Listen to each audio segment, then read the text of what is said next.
Hey y'all, welcome back. Tonight we are working with solving equations using logarithms, and the majority of the problems on this homework will have logarithms in them, or you'll use logarithms to solve them.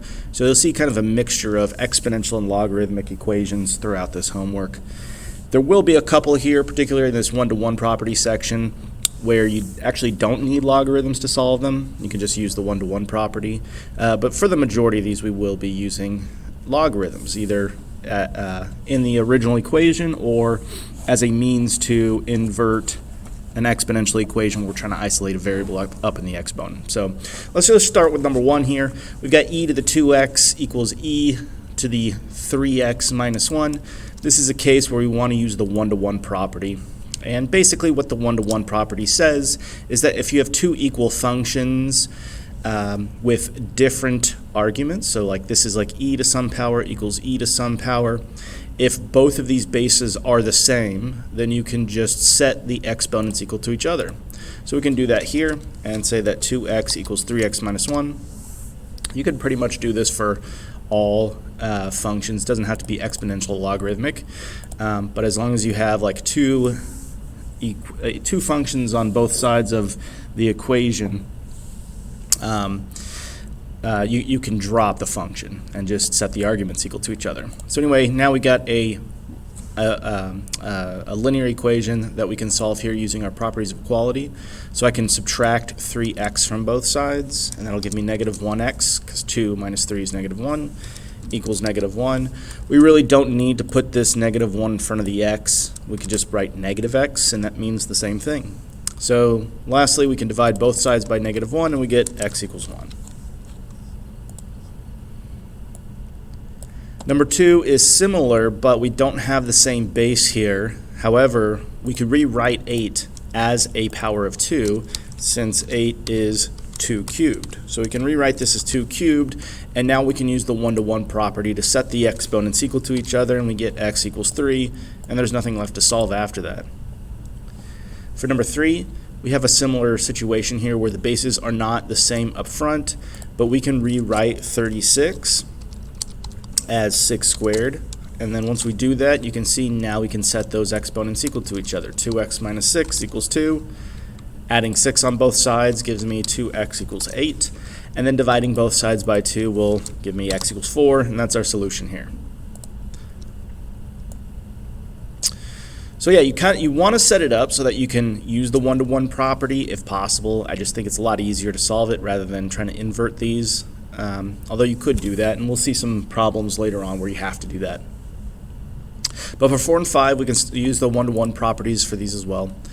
We just need to rewrite this second expression on the right-hand side of the equal sign as a power with the same base as what we have on the left side. So 1/2 we can rewrite as 2 to the power of negative 1. And so x equals negative 1. And that's really all there is to it. You just need to make sure you get those bases to be the same. The rest of the problem kind of solves itself.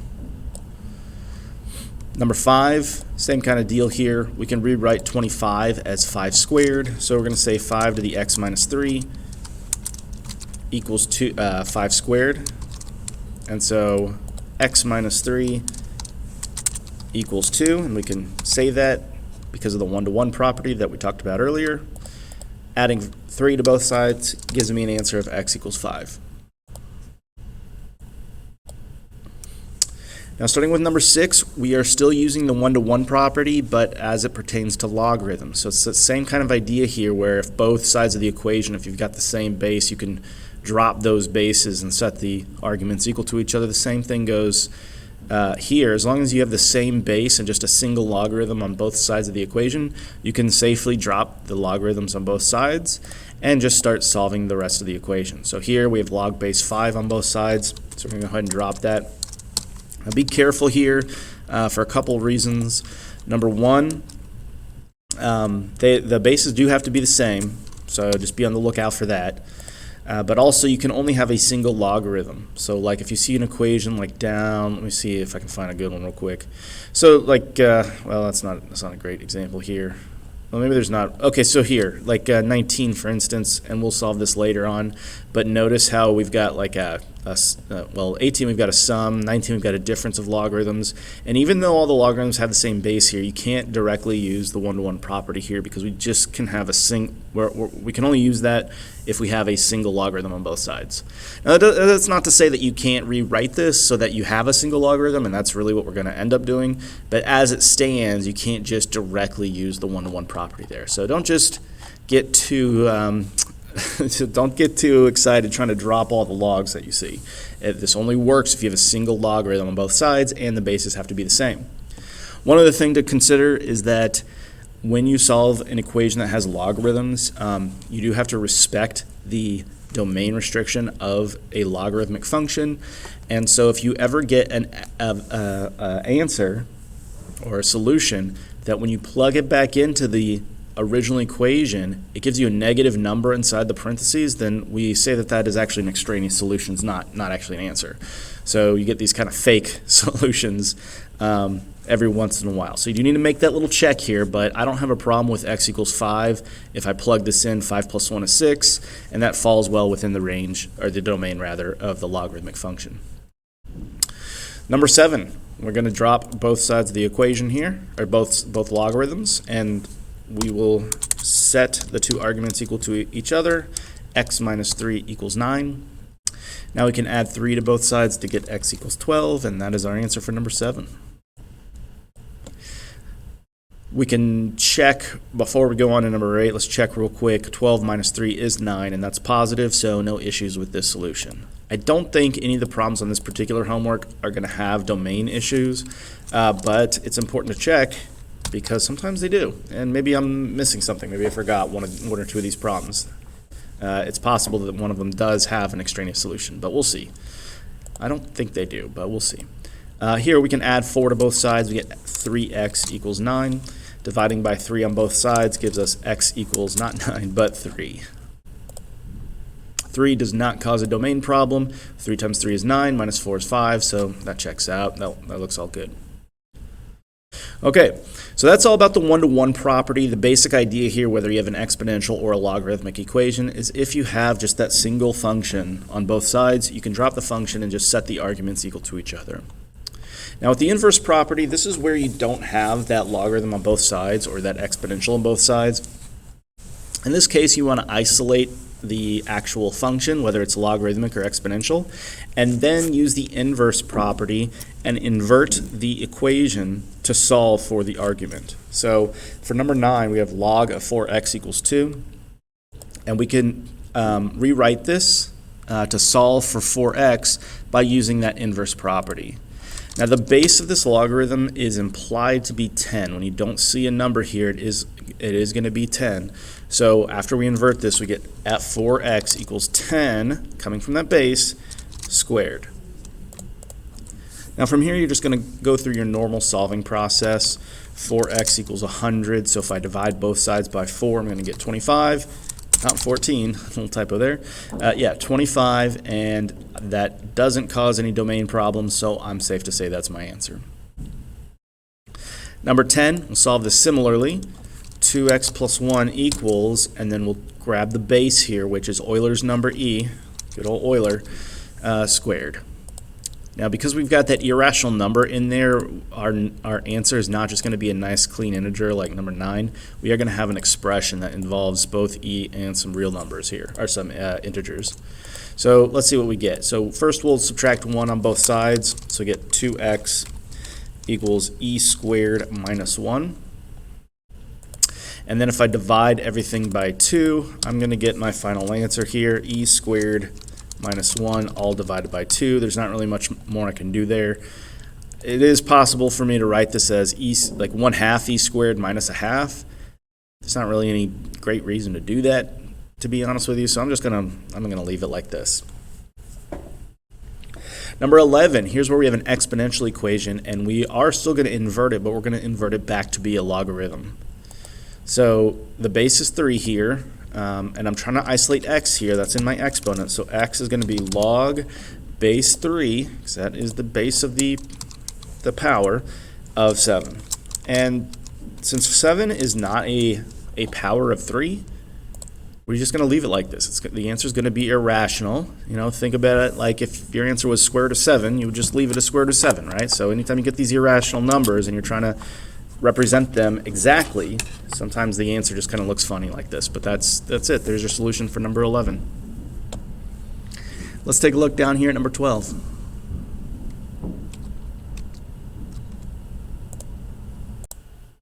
Number 12 says 6 times 2 to the t plus 4 equals 64. And to solve this one, we're going to need to use some properties of equality to isolate the 2 to the t before we can use any of these this inverse property that we did before. So first we'll subtract 4 on both sides, and that's going to leave me with 6 times 2 to the t equals 60. So 6 times 2 to the power of t equals 64 minus 4, which is 60. Then we can divide both sides by 6 to get rid of that 6 on the left-hand side. That'll leave us with 2 to the t equals 10. Now 10 is not a power of 2, so we can't rewrite this as 2 to some power and set the exponents equal to each other using the 1-to-1 property. Instead, we'll use the inverse property to isolate that exponent. And so t is going to equal log, and then the base of this exponent is 2, so that's going to be the base of the logarithm as well, of 10. So there is really no other way to write this exactly. You could always estimate it by putting it in your calculator, but I want the exact answer. And we don't really have a better way of writing it at this point, rather than just saying log base 2 of 10. Number 13 is going to be worked basically the same way. In fact, it's going to be really the exact same steps, just with different numbers here. So we'll start by subtracting 9 from both sides. 15 minus 9 will be 6. Then we could divide both sides by 2, and that leaves us with e to the x equals 2. So because 6 divided by 3 is 2. And so now that we've got the exponential expression isolated here, we can now try to isolate x by using the inverse property. X equals log, and would be base e here, right? But as we've talked about before, we're not going to write log base e. We have a special notation for this one, and that is the natural log. So log base e, technically that is correct, but it's just an unconventional way of writing natural log of 2. Now starting with number 14, we're going to have to use some of the properties that we learned in our last lesson before we can use either the inverse or the 1-to-1 property. So 14, we'll use the product property first to combine these two logarithms. So I'll get log base 6 of the product of 3x and 2. So 3x times 2 is going to be 6x.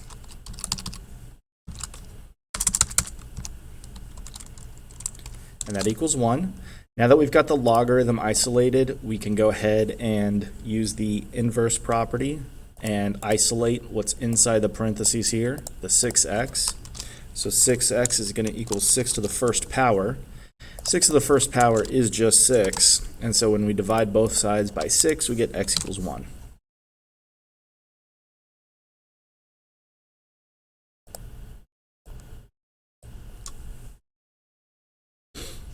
Okay, number 15, same kind of deal here, except we are going to be using the quotient property because these two logarithms are being subtracted.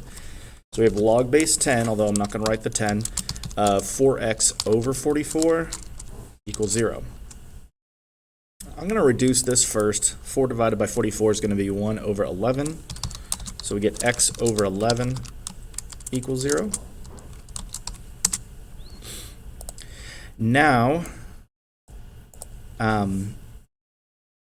I can use the inverse property here. The base is assumed to be 10.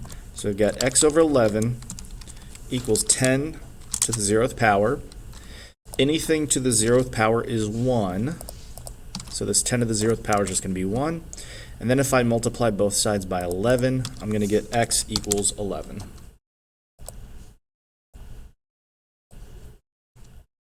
And there you go. It's number 15. Moving on down to number 16. Again, we're going to use the quotient property here to get natural log of 2x over 14 equals 3. And we can reduce this too, just like we did the last one. 2 over 14 will reduce to 1 over 7. And now we can isolate what's inside the parentheses by using the inverse property.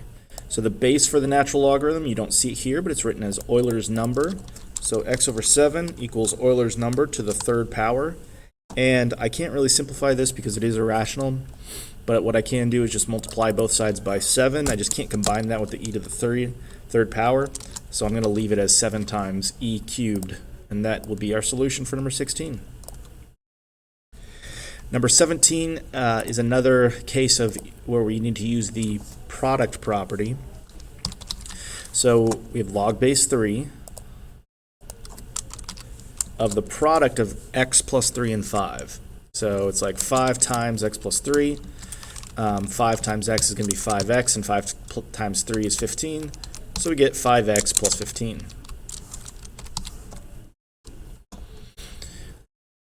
Now we can use the inverse property and isolate the 5x plus 15. That'll equal 3 to the third power. It's going to be kind of hard to mess that one up, even if you get the two numbers backwards, because they're both the same. 3 cubed is 27. 3 times 3 is 9, and then if you multiply one more 3, you get 27. Next, we're going to subtract 15 from both sides. So we get 27 minus 15 is going to be 12. And this one just ends up being a fraction, it looks like. X equals 12/5.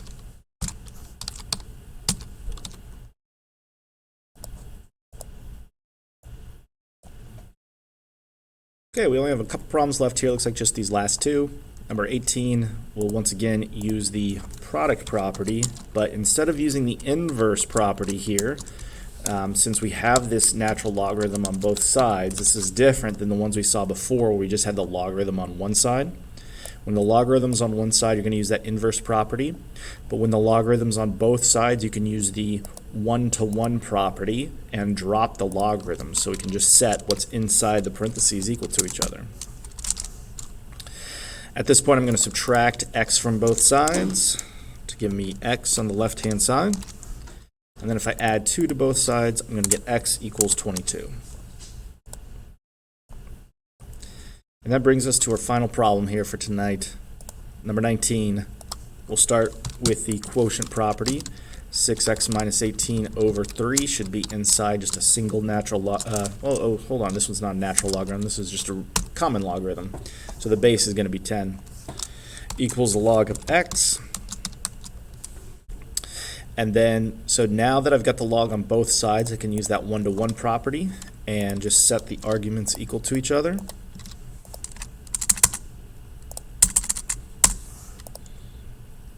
From there, I'm going to multiply both sides by 3. So that would be 6x minus 18 equals 3x.